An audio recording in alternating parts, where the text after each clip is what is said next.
Hello बच्चों, कैसे हैं आप सब। उम्मीद करते हैं बहुत अच्छे होंगे। तो जैसा कि आज हम स्टार्ट कर रहे हैं अपना क्लास 10।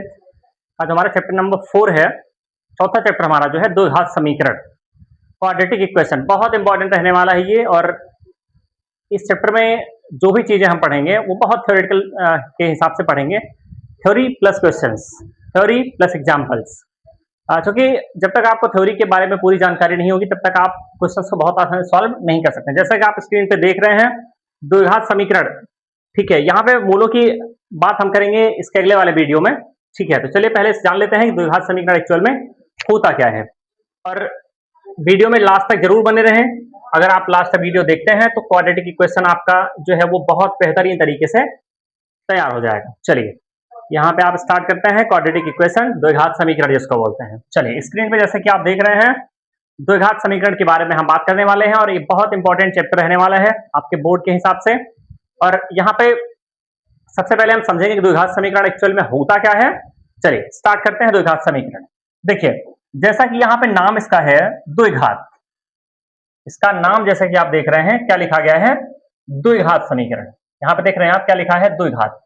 इसका मतलब जो पावर है वो क्या होगी, इसकी 2 होगी, ठीक है। जैसे सबसे पहले अगर कुछ बताना चाहें आपको कि आप अगर ये जानते हो कि पॉलिनोमियल, पॉलिनोमियल, ठीक है, पॉलिनोमियल क्या होता है आप जानते हैं।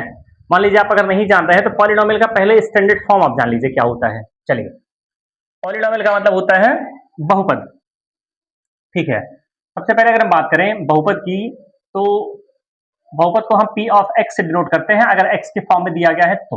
चलिए यहां से मान लीजिए हमारे पास एक बहुपद है a नॉट x की power n plus a1 x की power n minus 1 plus a2 x की power n minus 2 plus and so on, ऐसे चलता जाएगा ये, ठीक है।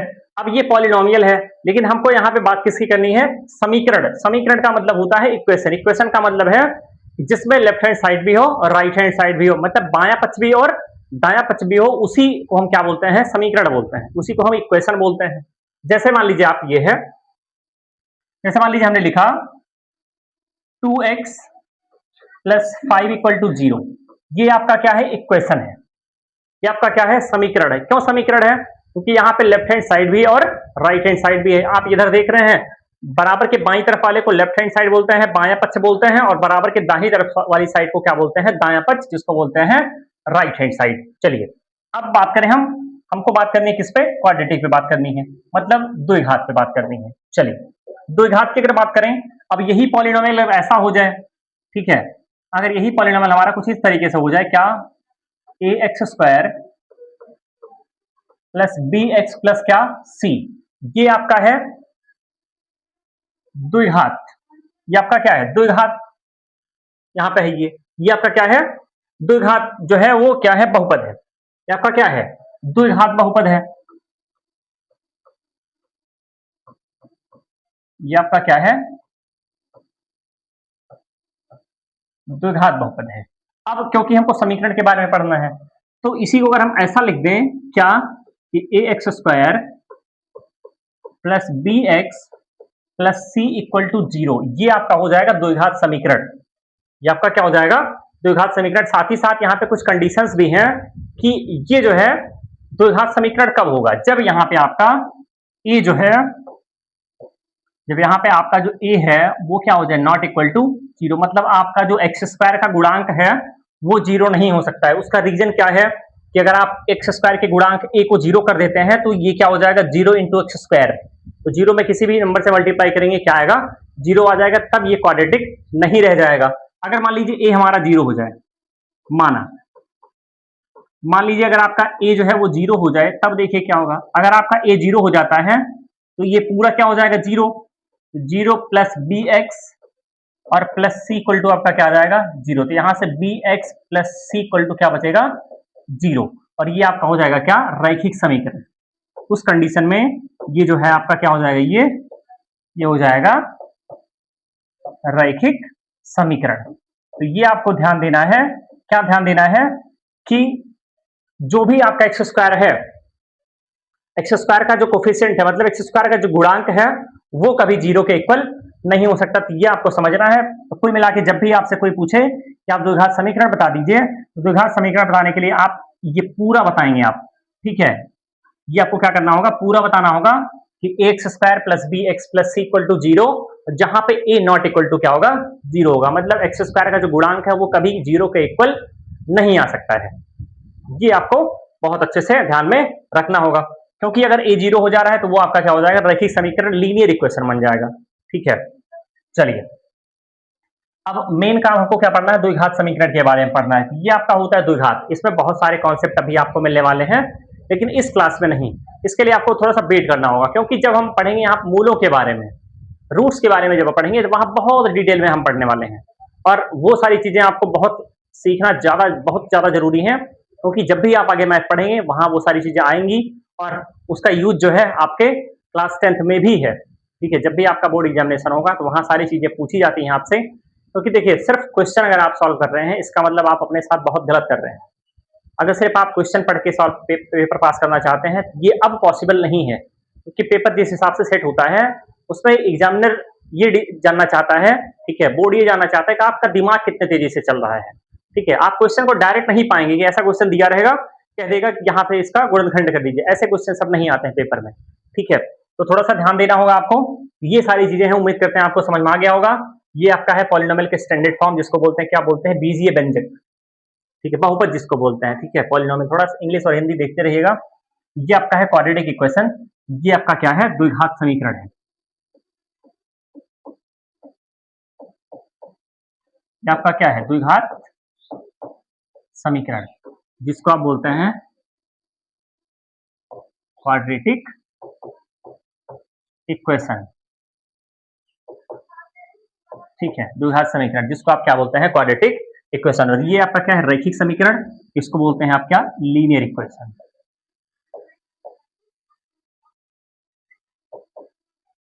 ठीक है। ये सारी चीजें आपको पता होनी चाहिए, ठीक है। चलिए, उम्मीद करते हैं ये आपको समझ में आ गया होगा, क्योंकि जब भी हम एक्सरसाइज की बात करेंगे उसमें बहुत आसान क्वेश्चन आपके दिए गए हैं स्टार्टिंग में, उसके बाद हम डिटेल में धीरे धीरे जैसे चलते रहेंगे, जैसे आपके सिलेबस में चीजें दी गई। चलिए, ये उम्मीद करते हैं समझ में आ गया होगा आपको।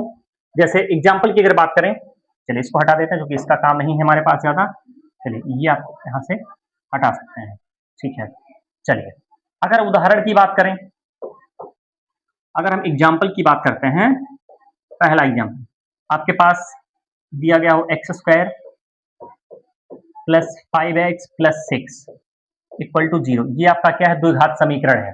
मतलब है, जो भी आपके पास समीकरण दिया गया है, अगर उसमें चर की अधिकतम घात 2 है, अगर उसमें चर की अधिकतम घात कितनी है, 2 है, तो ऐसे समीकरण को हम क्या बोलते हैं, द्विघात समीकरण बोलते हैं, ठीक है। क्या बोलते हैं, द्विघात समीकरण।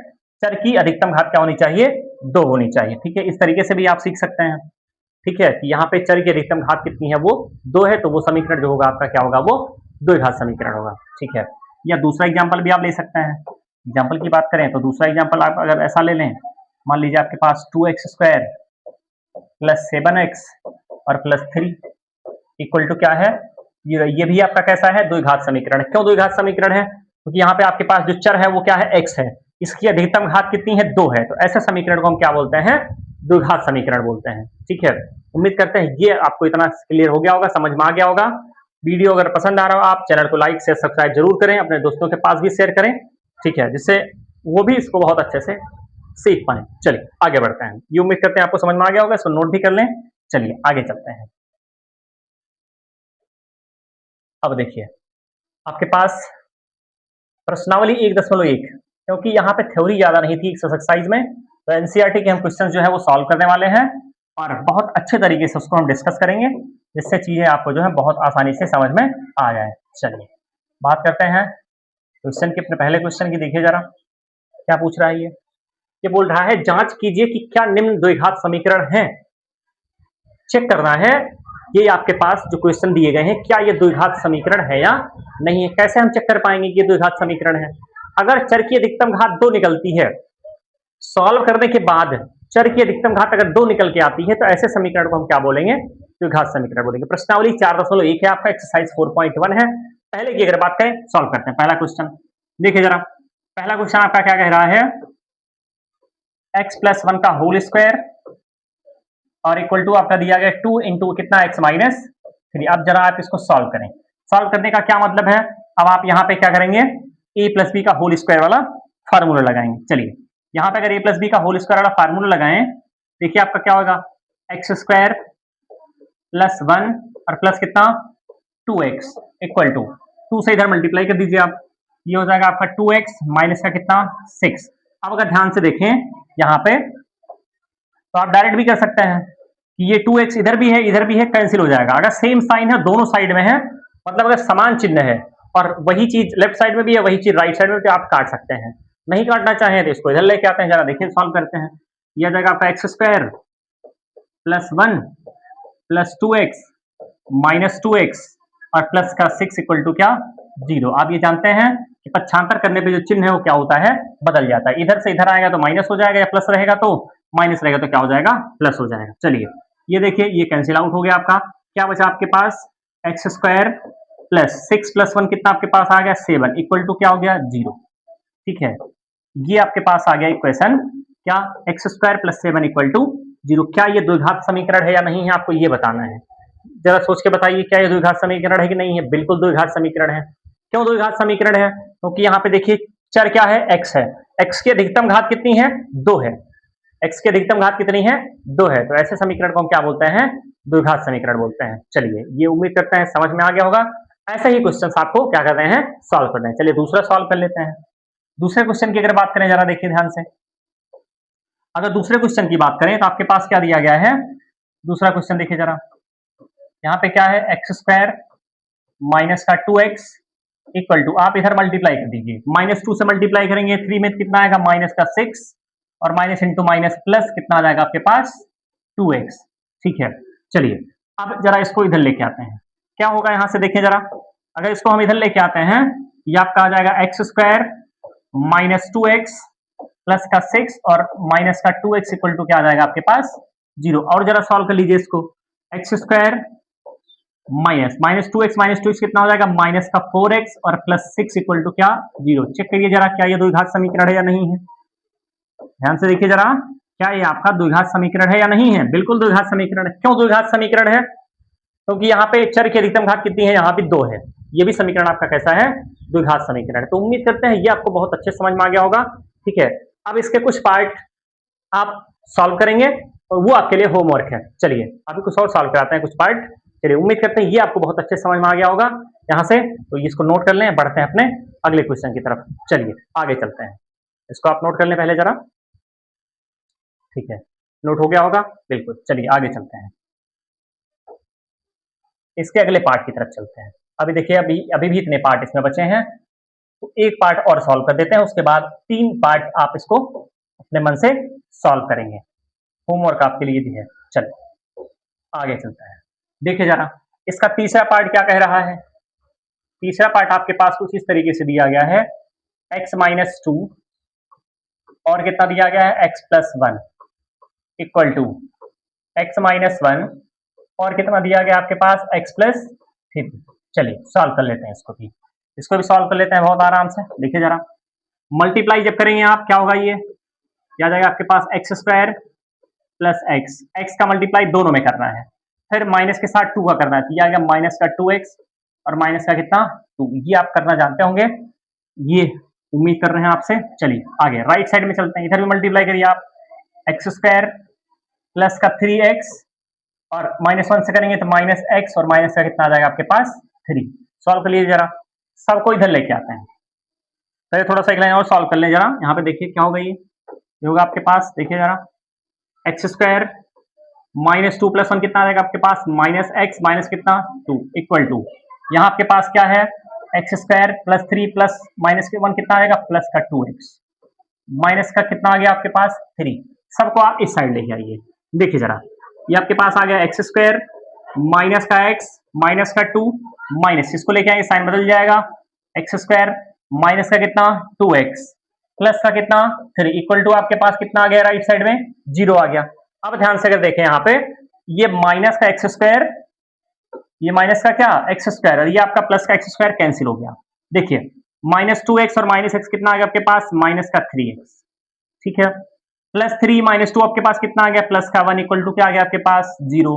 इसको हम चाहें तो ऐसे भी लिख सकते हैं 3x - 1 इक्वल टू क्या आपके पास आ गया 0। बहुत आराम से अब आप बता सकते हैं कि ये द्विघात समीकरण है या नहीं है। बहुत अच्छे से आपको समझ में आ गया होगा कि हमको चेक कैसे करना है। पहले सॉल्व करना है, अगर x की पावर 2 आती है मैक्सिमम, मतलब वेरिएबल की मैक्सिमम पावर आपके पास 2 आती है, उस केस में जो समीकरण हमारा होगा वो द्विघात समीकरण होगा, नहीं तो वो समीकरण द्विघात समीकरण नहीं होगा। जैसे यहाँ पे आप देख रहे हैं x है, वेरिएबल चर है x की मैक्सिमम पावर कितनी है 1 है, क्योंकि ये अगर पावर 1 है तो ये क्या होगा लीनियर हो जाएगा, मतलब रैखिक हो जाएगा, तो ये द्विघात समीकरण नहीं है। अब आपके लिए ये क्वेश्चन होमवर्क है, चौथा, पांचवा और छठा पार्ट, ये आपके लिए होमवर्क रहेगा। इसका आंसर आप कमेंट बॉक्स में कमेंट जरूर करेंगे, ठीक है। देखिए, इस आपको बताना चाहते हैं, चीज़ों को बहुत आराम से समझिए, ठीक है, चीज़ों को बहुत आराम से समझिए।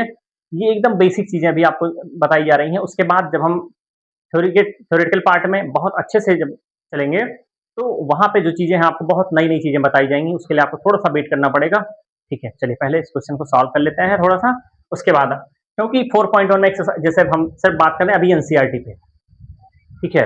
एनसीईआरटी पहले आप सॉल्व करेंगे, उसके बाद इंपॉर्टेंट क्वेश्चंस की एक सीरीज हमारी चलेगी, वो लाइव सेशन चलेगा आपके लिए, ठीक है। वो सेशन आपके लिए क्या होगा, लाइव होगा, नोटिफिकेशन आप ऑन कर लें, लाइव सेशन आपको के पास पहुंचेगा, तो वहाँ पे इंपॉर्टेंट क्वेश्चंस की बहुत सारी क्लासेस आपको मिलेंगी चैप्टर वाइज, तो वहाँ पे जो भी क्वेश्चंस आपके पेपर में पूछे जाते हैं वो सारे वहाँ पे आपके कवर हो जाएंगे। चलिए ये क्वेश्चन आपका हो गया होगा, बाकी क्वेश्चंस आपके होमवर्क में है। चलिए इसको आप नोट कर लें पहले, उसके बाद बढ़ते हैं अपने अगले क्वेश्चन की तरफ। चलिए इसको आप नोट कर लें एक बार जरा। चलिए ये क्वेश्चन नोट हो गया होगा आपका, बाकी ये होमवर्क है, कमेंट बॉक्स में आप इसका कमेंट करेंगे जरूर कि ये समीकरण है या नहीं है। आगे चलते हैं, ये आप यहाँ से आ जाइए। अब देखिए क्वेश्चन में क्या पूछा है, इसमें बोला है निम्न स्थितियों को द्विघात समीकरण के रूप में निरूपित कीजिए, ठीक है। इन ये जो कंडीशन यहाँ पे दी गई है, स्थितियां जो दी गई हैं, इसको किस में कन्वर्ट करना है हमको, द्विघात समीकरण के क्वेश्चन के फॉर्म में बनाना है, ठीक है। क्वाड्रेटिक इक्वेशन के फॉर्म में इसको हमको बनाना है। चलिए देखिए जरा क्वेश्चन क्या कह रहा है, बहुत ध्यान से देखिएगा। क्वेश्चन आपका ये कह रहा है कि देखिए एक आयताकार भूखंड का क्षेत्रफल 528 मीटर स्क्वायर है। लिख लेते हैं पहले,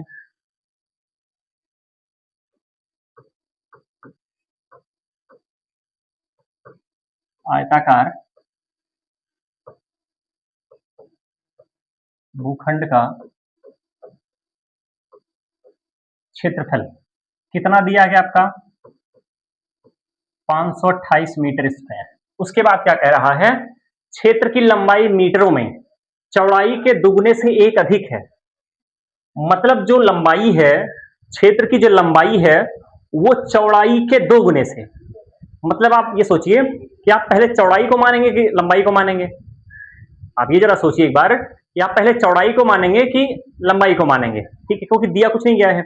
इसने बोला है क्षेत्र की लंबाई मीटरों में चौड़ाई के दोगुने से, इसका मतलब पहले चौड़ाई कुछ रही होगी तब उसका दोगुना किया गया है, उसके बाद एक अधिक भी है, ठीक है। मतलब ये है आपको पहले चौड़ाई माननी पड़ेगी, ठीक है, पहले आपको क्या माननी पड़ेगी, चौड़ाई। तो आप भूखंड की चौड़ाई मान लीजिए, भूखंड की चौड़ाई, भूखंड की चौड़ाई अगर हमने मान लिया x मीटर है, भूखंड की चौड़ाई को हमने क्या मान लिया x मीटर है, ठीक है। तो भूखंड की लंबाई क्या होगी, जरा आप सोचिए क्वेश्चन में क्या दिया गया है। तो भूखंड की जो लंबाई होगी आपकी वो क्या होगी, ध्यान से समझिएगा। भूखंड की जो लंबाई होगी वो क्या बोला गया है, क्षेत्र की लंबाई चौड़ाई के दो गुने से, चौड़ाई के दो गुने से, चौड़ाई कितनी है x, इसका दो गुना आपका कितना होगा 2x, x का दो गुना आपका कितना होगा 2x, से एक अधिक है, से एक क्या है अधिक है। भूखंड की जो लंबाई है वो भूखंड की चौड़ाई से क्या है एक अधिक है, ठीक है। मतलब 2x प्लस क्या है, मतलब एक अधिक का मतलब एक जोड़ देते हैं, ये आपकी क्या आ गई, इसकी लंबाई आ गई मीटर में, ठीक है। अब आपको क्या दिया गया है, हमें भूखंड की लंबाई और चौड़ाई ज्ञात करनी है, सिर्फ इसमें निरूपित करना है, आपको निकालना नहीं है। निकालने का प्रयास अगर आप करेंगे तो सिर्फ इक्वेशन को क्या करना है, सॉल्व कर लेना है, मतलब द्विघात समीकरण का गुणनखंड करके वहां से x की वैल्यू निकाल लेनी है। चले अब क्योंकि क्या दिया गया है, आयताकार भूखंड का क्षेत्रफल। आयत का क्षेत्रफल आप जानते हैं क्या होता है, बिल्कुल आप जानते हैं, ठीक है। तो आयताकार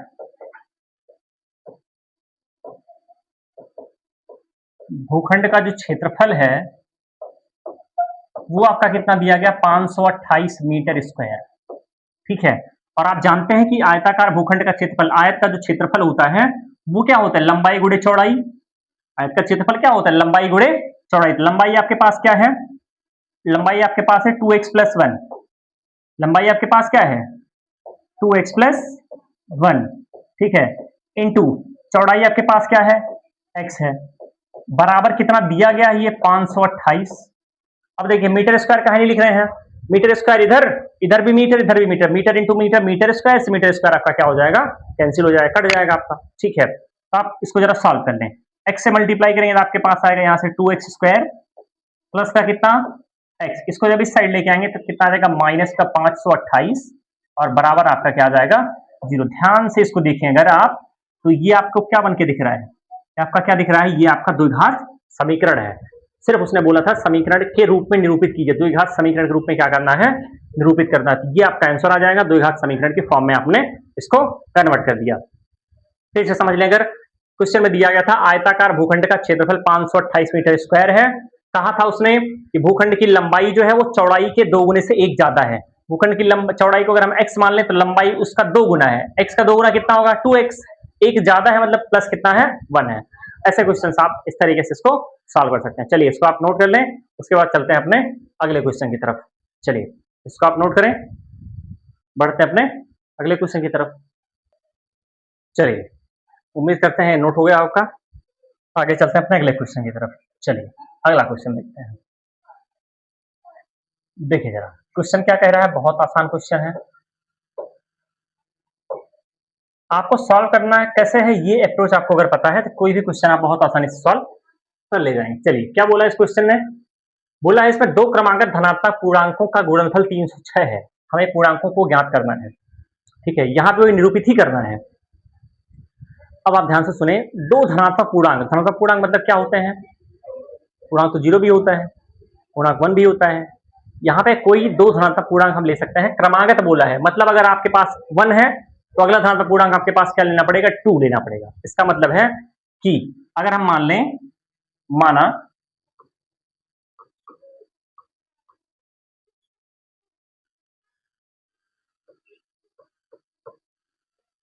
धनात्मक पूर्णांक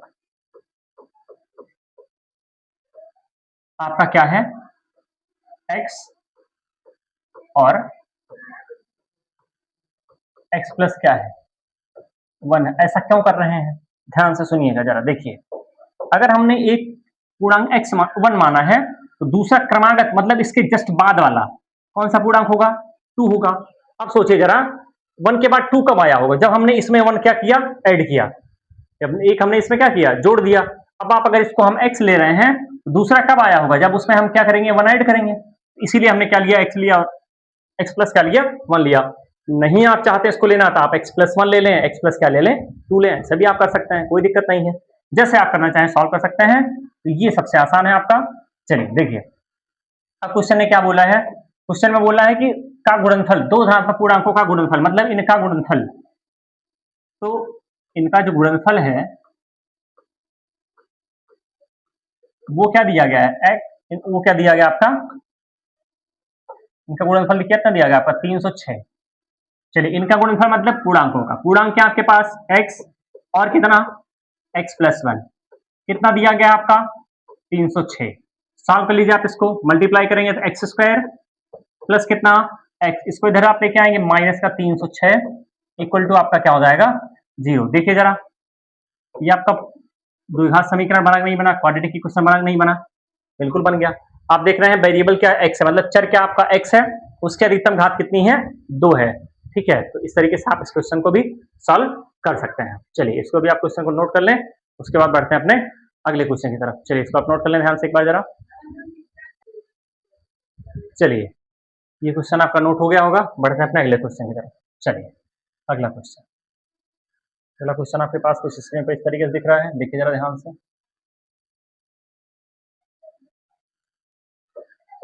क्वेश्चन में क्या पूछा उसने आपसे, देखिए क्या बोला है, रोहन की माँ उससे 26 वर्ष बड़ी है, उनकी आयु वर्षों में का गुणनफल, उनकी आयु का गुणनफल 3 वर्ष पश्चात। थोड़ा सा क्वेश्चन को छोटा करते हैं,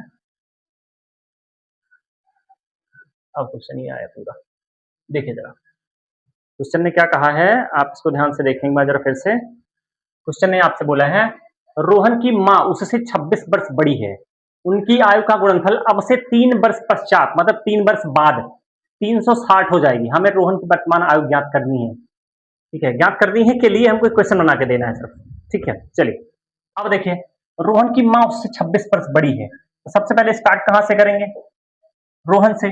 रोहन की आयु पता होगी तभी उसके माँ की आयु बता पाएंगे, ठीक है। चलिए माना माना रोहन की आयु x वर्ष है, माना रोहन की आयु क्या है, x वर्ष है। मान लिया हमने कि रोहन की जो आयु है वो क्या है, x वर्ष है। अब इस रोहन की माँ की आयु उससे 26 वर्ष ज्यादा है, मतलब x से 26 क्या है, ज्यादा है, तो x + 26 आएगा, ठीक है। तो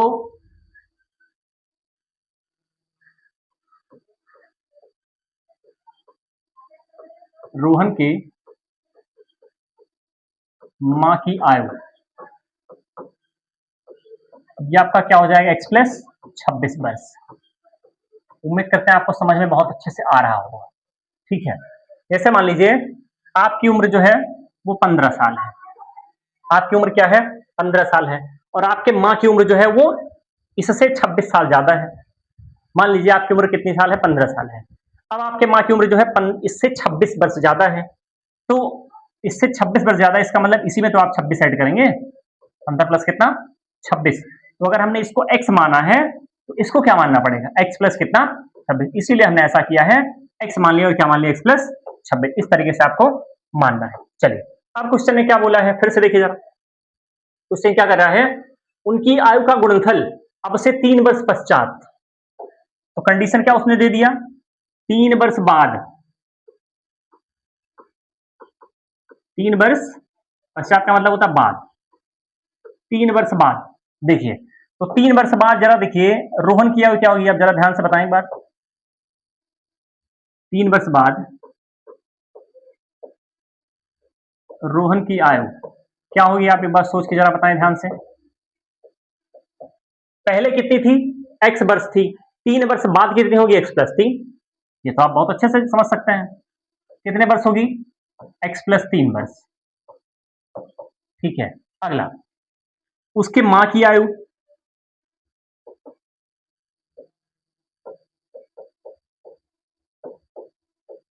ध्यान से सोचिएगा, यहां पे उसके माँ की आयु कितनी होगी, सोचिए। पहले उसके माँ की आयु कितनी थी, x + 26, 3 वर्ष बाद कितनी होगी, x + 26 + 3 कितना आ जाएगा आपके पास, x + 29। इतने समझदार तो आप हैं, बहुत अच्छे से आप इसको समझ सकते हैं। चलिए ये हो गया 3 वर्ष बाद उसके माँ की आयु, x + 29 वर्ष। अब उसने क्या बोला है कि इनका गुणनफल जो है वो 360 दिया गया है। इनका गुणनफल मतलब इनकी आयु का गुणनफल कब, 3 वर्ष बाद, ठीक है। तो इनकी आयु का जो गुणनफल है, ठीक है,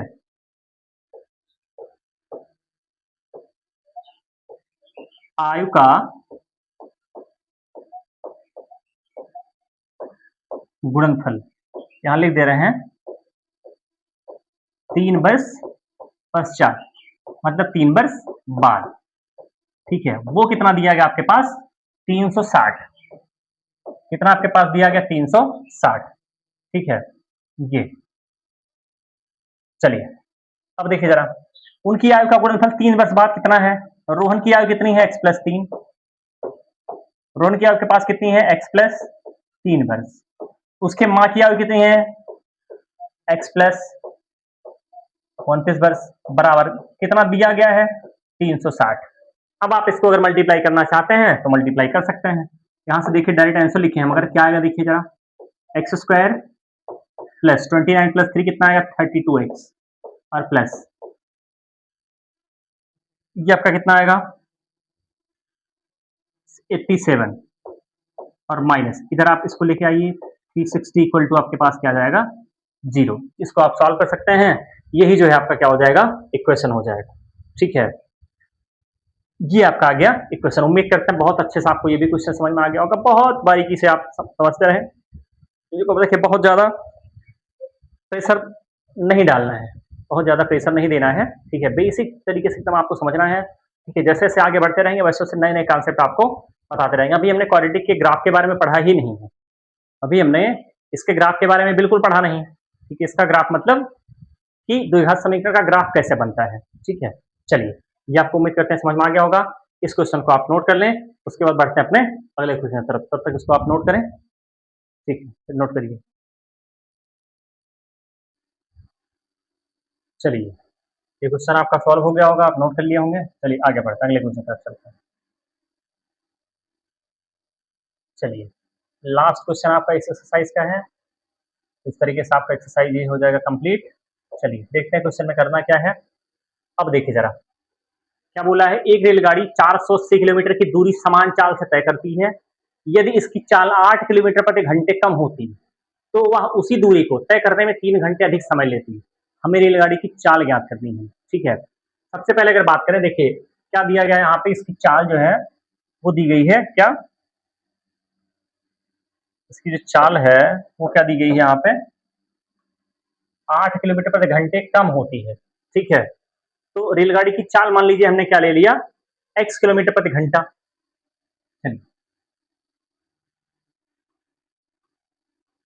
माना रेलगाड़ी की जो चाल है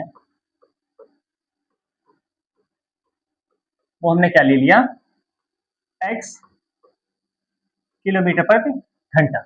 ठीक है, अगर इसकी चाल जो है वो x किलोमीटर प्रति घंटा है, ठीक है, तो इसकी दूरी, कुल दूरी कितनी तय कर रही है, 480 किलोमीटर। कुल दूरी आपके पास जो है, ध्यान से देखिएगा,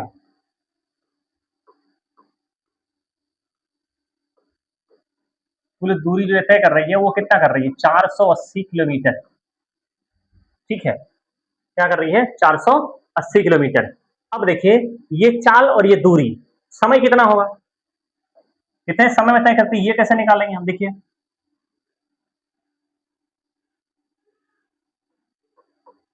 दूरी तय करने में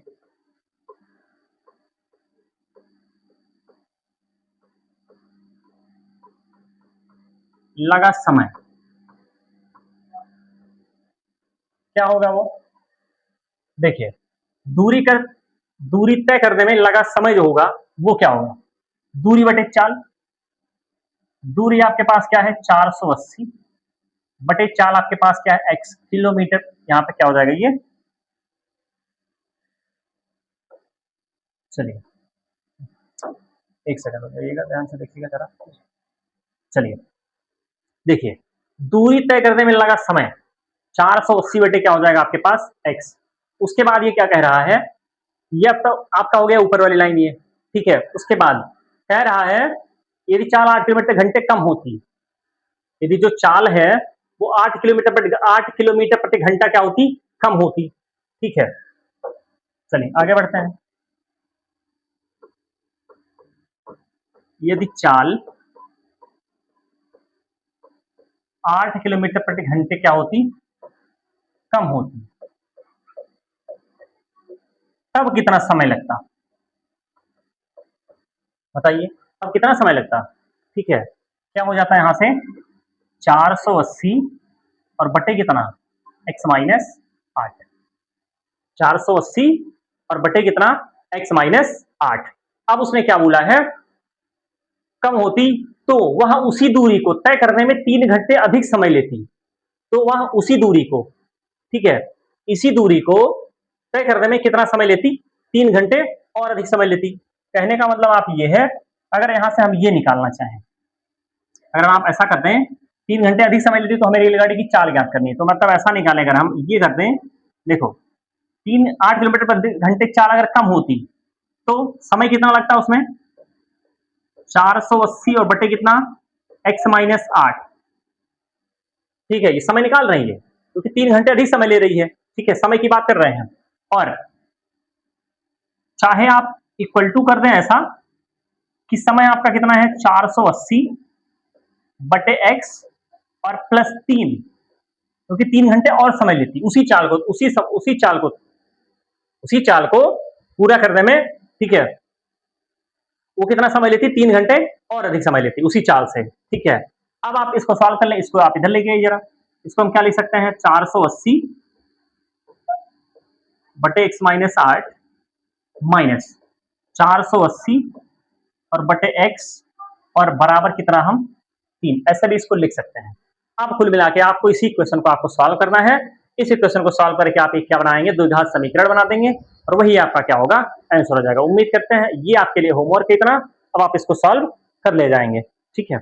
एलसीएम लेंगे, क्रॉस मल्टीप्लाई करेंगे, आपका आंसर बनके तैयार हो जाएगा। तो उम्मीद करते हैं आज की क्लास आपके लिए बहुत हेल्पफुल रहने वाली है, बहुत हेल्पफुल रही होगी।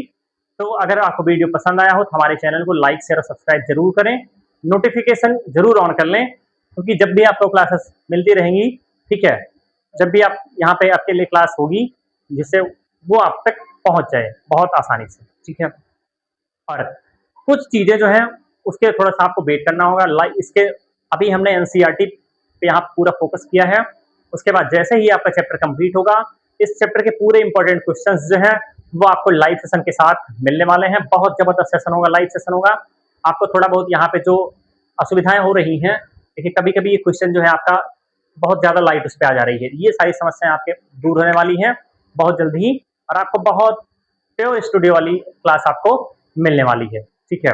जैसे ही ये चैप्टर आपका कंप्लीट होगा, 3 एक्सरसाइज इसमें हमको पढ़ने हैं, उसके बाद आपको एक जो क्लास है वो लाइव क्लास होगी आपकी, और वो इंपॉर्टेंट क्वेश्चन की रहने वाली है जो आपके पेपर में पूछे जा सकते हैं। वो इसी चैप्टर में नहीं, बाकी जितने भी चैप्टर हमने यहाँ पे कवर किए हैं और जितने कवर करने वाले हैं पूरे सिलेबस में, ठीक है, उसमें एक लाइव क्लास, लाइव तो वैसे भी चलेगी, लेकिन एक लाइव क्लास परमानेंट सिर्फ उसी के लिए चलेगा कि उसमें इंपॉर्टेंट क्वेश्चंस का सेशन हम रखेंगे, तो जिससे आपको जो भी समस्याएं हैं वो दूर हो जाए। अभी हमने क्वाड्रेटिक में जो भी हमने अभी बताया, एक बार थोड़ा सा रिवाइज करवा देते, पहले आप इसको नोट कर लें ध्यान से, उसके बाद थोड़ा सा और आपको बताना चाहेंगे। चलिए इसको आप नोट कर लें, पहले एक बार नोट हो गया होगा उम्मीद करते हैं। देखिए ध्यान से कुछ आपको चीजें इसमें ऐड करने वाले हैं। जैसे आप क्या पढ़ेंगे, जैसे अभी हमने पढ़ा यहाँ पे क्वाड्रेटिक के बारे में, जैसे अभी हमने यहाँ पे क्या सीखा कि जो आपका क्वाड्रेटिक है ये होता है x square plus B x plus C equal to क्या 0 और ए नॉट इक्वल टू 0। ये आपका क्वाड्रेटिक इक्वेशन है, ये आपका द्विघात समीकरण है। अब यहाँ पे कुछ कंडीशंस भी होती हैं, यहाँ पे कुछ कंडीशन भी होगी क्या, जब ए ग्रेटर देन 0 हो, पहली कंडीशन, और दूसरी कंडीशन जब ए आपका क्या हो लेस देन 0 हो। बहुत सारी चीजें इसमें आप पढ़ने वाले हैं, ठीक है। तो थोड़ा सा आप वेट करेंगे, अगली क्लास तक वेट करेंगे आप, उसके बाद जब हम रूट्स पढ़ेंगे तब इसको आपके साथ डिस्कस करेंगे, और बहुत जबरदस्त सेशन होने वाला है वो, तब तक आप वेट करें। और जितने भी क्वेश्चन हमने यहाँ पे सॉल्व कराए एक्सरसाइज 4.1 के, उसको आप बहुत ध्यान से सॉल्व कर लें। और जो होमवर्क हमने दिया था पहले क्वेश्चन में कि किसको चेक करना है कि क्वाड्रेटिक है या नहीं है, उसको आप जरूर चेक करके कमेंट बॉक्स में कमेंट जरूर करें, ठीक है। चलिए आज के लिए इतना ही, वीडियो में बने रहने के लिए आपका बहुत बहुत धन्यवाद।